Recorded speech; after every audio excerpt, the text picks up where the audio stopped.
Hey, David Wood here at my home in Kelowna, British Columbia. And our comment winner today is Monica Kiveris. I hope I said that right, Monica.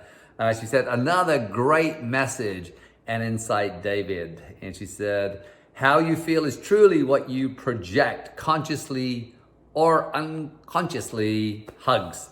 And she was talking about the last show I did. But this show, I'm driving up to the ski hill. In fact, you're going to see I actually hit some ice. As I'm doing the show, I kind of go right over the other side of the road. It's not as visible in the camera. I actually went back and had a look at it. But I'm telling you, man, it was like, wow, went right over there. And me trying to keep my train of thought. But the show's called Cause and Effect.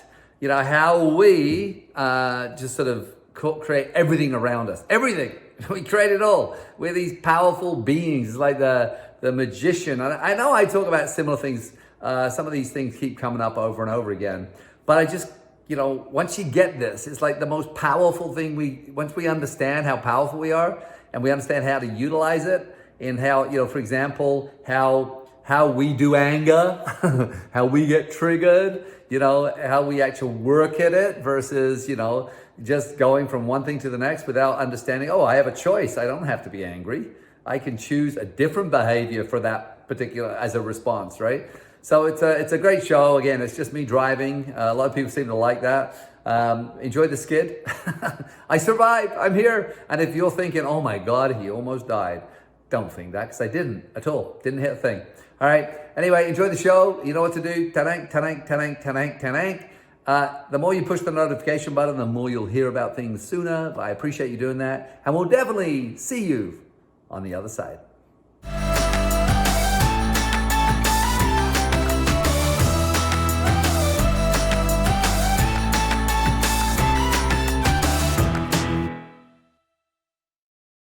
Hey, David Wood here, and welcome to my extra mile. As you can see, I'm driving. I'm actually on the final part of the drive up to the ski hill. I live about an hour away from Big White Ski Resort. It's quite famous. This area, though, we have 140 wineries and we have 4 international ski hills. You can count 5 if you count Revelstoke, so it's a beautiful area. So you'll be able to enjoy the view as I'm going up. It's a bit cloudy up here. Hopefully we'll be able to get above that. But what was I going to talk about? I was going to talk about, I was on a call last night. I was being interviewed, and I talked about how immensely powerful we are. That we're like, I use the word magicians. You could use the word wizard. I don't care.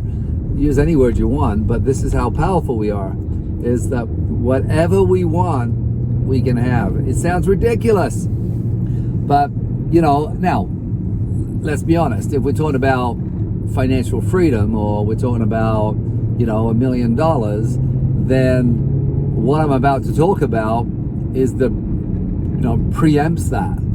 It's sort of, before we get that, because there's obviously some work and some experience and knowledge necessary if we're talking about that money part, because money, is something that you have to understand, and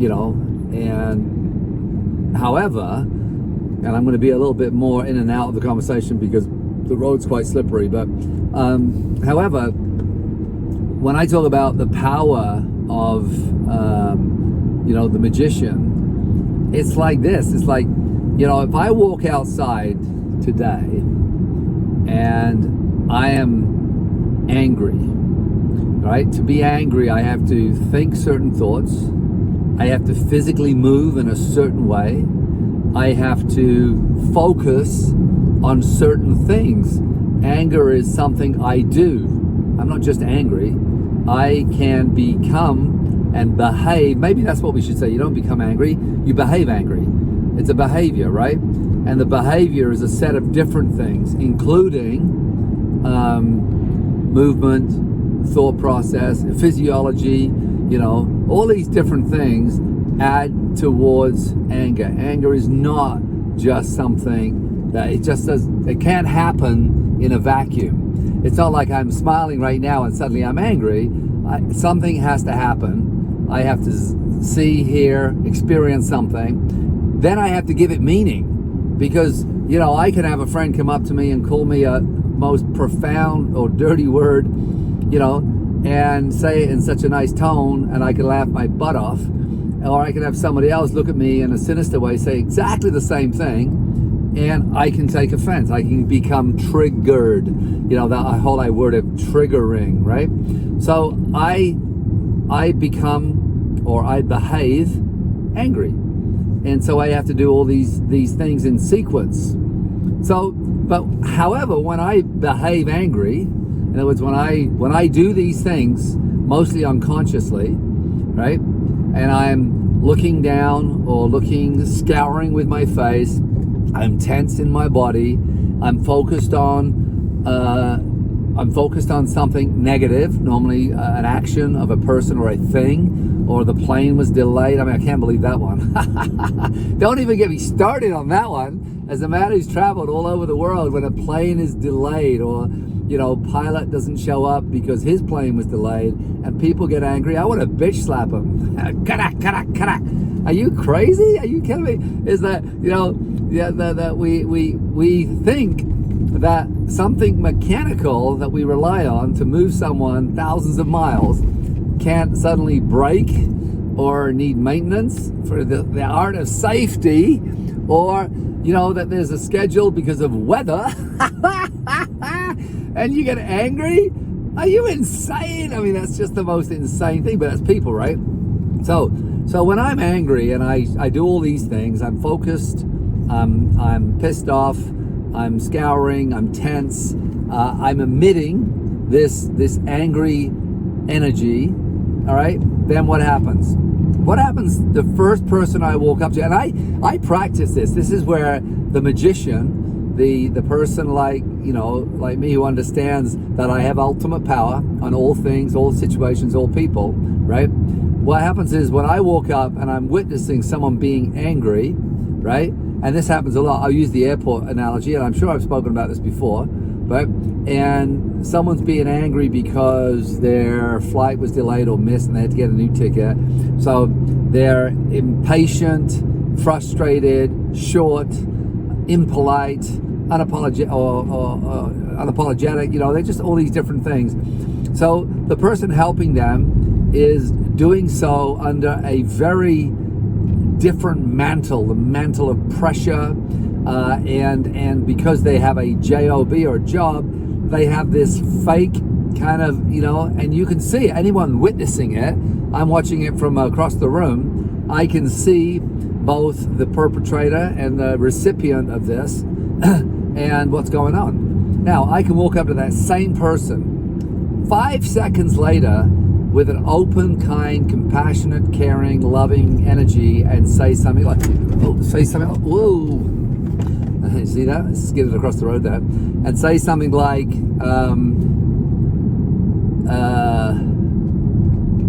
that took my attention. Say something like, hey, how you doing? You're okay? And be really genuinely kind.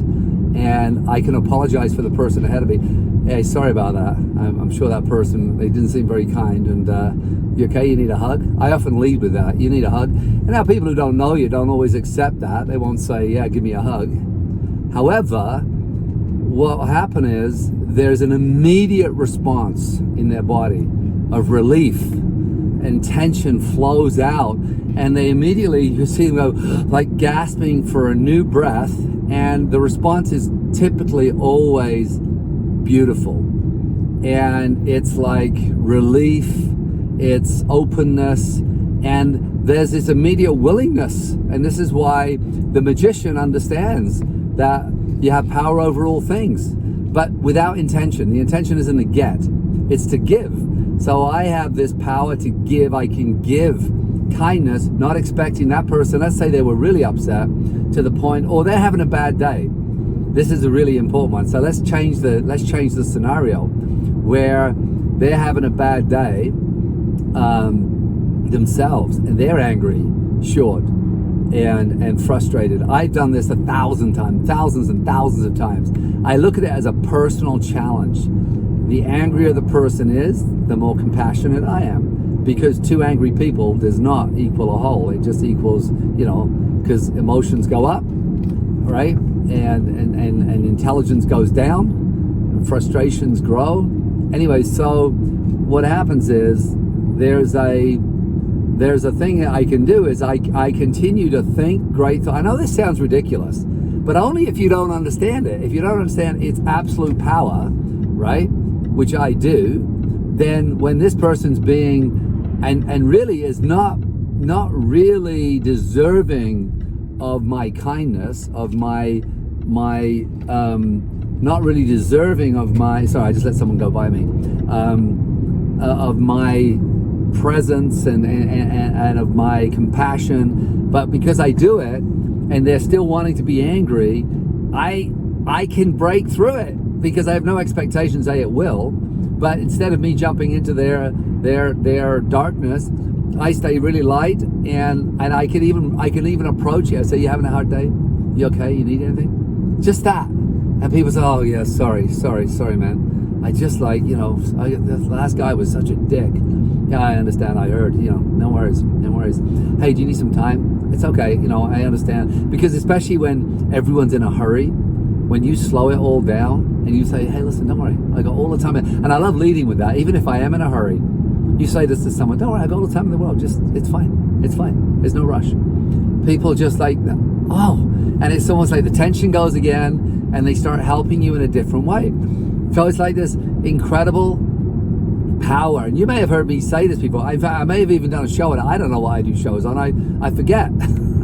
It's just what comes up. Like I'm having these conversations, and last night I was talking about this, about the power that we have to create this outer world that is beautiful, and where people bend over backwards to do kind things for you, where the impossible becomes possible, where people say this, I don't normally do this, however, or oh yeah, you know what, we can't, there's a policy, but just don't say anything.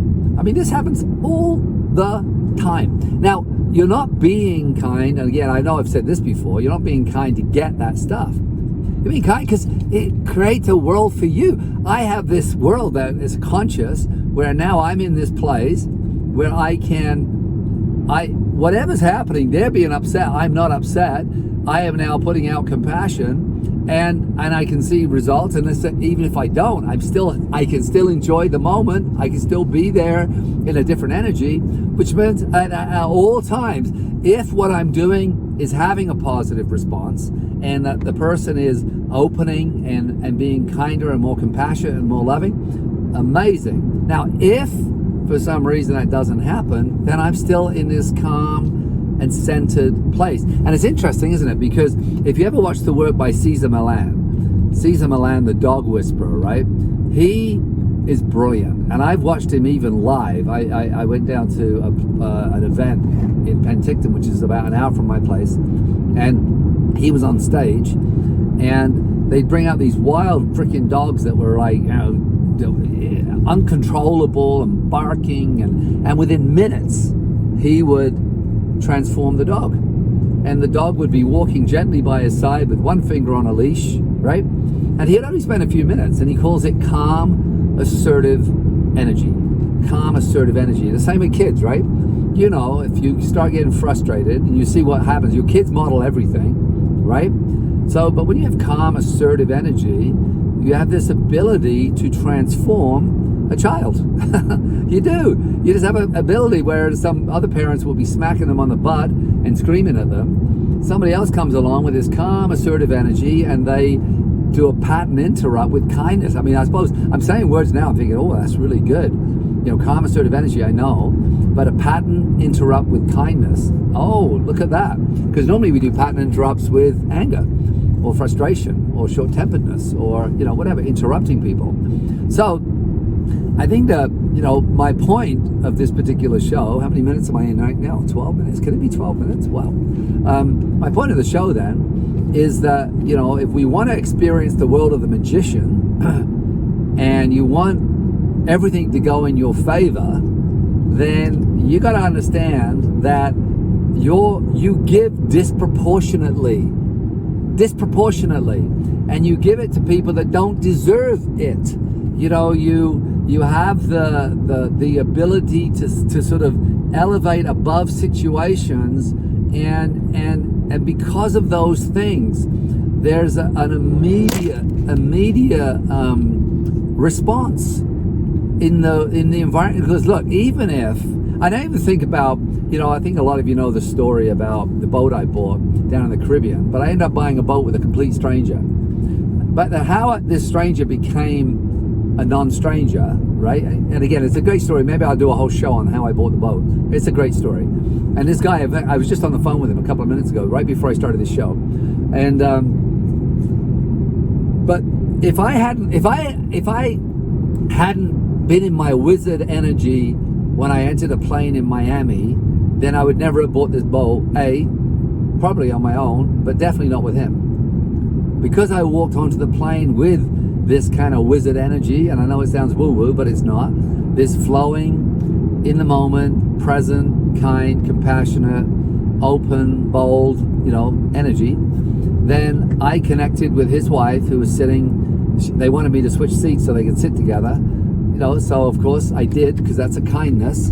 And I was flowing, which ended up to us having a conversation. And because again, you're open, kind, positive, in the moment, and interested, I end up with his phone number.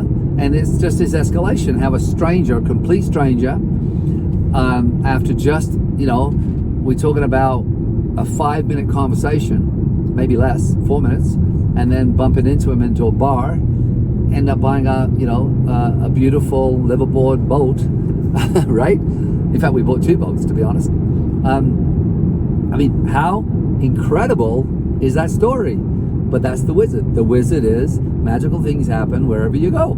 It just is the way it is. And the only way you can get to taste this, the life of the wizard, is by practicing, watching what happens. You could do it in the country. You could go out closed, go out and behave closed, walk into a bar, walk into a restaurant, walk into a public situation, and just pretend. Close up, close your heart, look down, don't communicate, grunt, be short with people. Watch what happens. Watch how people treat you. They're going to treat you and they're going to close down. They're going to mirror your energy. So when you're open and kind and confident and caring and loving, people tend to, I'm not saying it happens every single time. There are some people that I piss them off with my, are you always freaking happy? And I'm like, yeah, do you want a kiss? Do you want a hug? And that's what was really great about that mindset, is that someone who, God, you're always freaking happy, will often know you're such a goof. I do that with my banker, Jason. He's the number 1 banker 8 years in a row. And, he hates being hugged. But guess what? I always get hugs, and he used to run away from me, and he always says it. Even now, he'll say, oh, I hate being hugged. But I'm telling you, he loves it. He loves the fact I walk into his office, I give him a big hug, give him a kiss on the cheek, and he does all that. But he never ever stops me. And the more we do it, the more. And sometimes even now he doesn't catch it. He doesn't notice that he's leading. He leads the hug. But it's just the way it is. The way it is. You just gotta beat people down with kindness, and you love beyond the capacity of most people to receive, and you give without ever expecting in return, and you give disproportionately you give, and somehow this magical world we live in will repay you in tenfold, 20-fold, but in magical ways. Because if you're not attached, this is the other part of it. I'm not attached to things going my way. So, for example, you know the story where I missed the flight in Germany, ended up meeting Asta, and we dating for 4.5 years, right? But from a missed flight. So would you say it wasn't going my way, missing the flight, and I was on my way to Croatia? But oh my God, how did it end up that all this magic happened? Well, the magic happened because of how I treated the first step. Then the magic unfolded from that. If I'd have been a real dick on the oh God, I can't believe it. and started thinking about what I was missing in Croatia, I would have completely missed Germany and Frankfurt and the beautiful night we had, right? That wouldn't have happened because I would have been too frustrated. And I wouldn't have been given a beautiful room on the executive floor by the lady because I gave her a hug because she was being, bombarded by assholes who were, upset the fact that, not that she grounded the plane, but she was the one who was reissuing the tickets. And of course, she got the brunt of all of their obnoxious, poisonous energy until I pop along. Hey, how you doing? Oh gosh, you look like you need a hug. You need a hug? Yeah, actually I do. Come on, give me a hug. That's before we even open our mouths. That's before she knows my name or the problem. I can see the shit she's in, and I can see how everyone's treating her. I just get to behave completely contrary to everyone else. The power of the wizard, right? Anyway, look, I'm in the village. I'll give you a quick look. There you go. Just coming into the village right now. Big White Ski Resort. And my place is not very far from here. I've still got a little ways to go. Yeah, thanks. You were almost in my first car. And listen, you people that are going to say, I can't believe that you're recording while you're driving and you almost had an accident. No, I didn't. Didn't almost have an accident. The car skidded. The accident part's the shit you're going to put in there. I can't believe you almost had an accident. No, I didn't. The car skidded. That's all that happened. Nothing else. And there wasn't a car that I hit, right? Even though I went on the other side of the road, you could see obviously it was, but I didn't have an accident, did I? So why would you add that part of the story? Oh, you almost had an accident. No. And now if you see this, you say, his car skidded and he continued recording. And this is the show. This is real life right here and now. I can't believe how irresponsible he is to be recording a show while driving a car. Well, that's your shit, not mine. If my kids were in the car right now, I had to talk to them the whole time, or anyone else in the car, we would have had a conversation the whole time. What is the difference? None, except in your world. So if you're frustrated with me doing this, then look in the mirror. Look in the mirror and pull your head out of your bottoms. With that being said, I can see my house now. So I will definitely see you on the other side. And remember, we are all powerful. We get everything we want, but we also get everything we deserve. So if you're a dick, watch out. Lots of dicky things coming your way. All right, thanks so much. See you on the other side.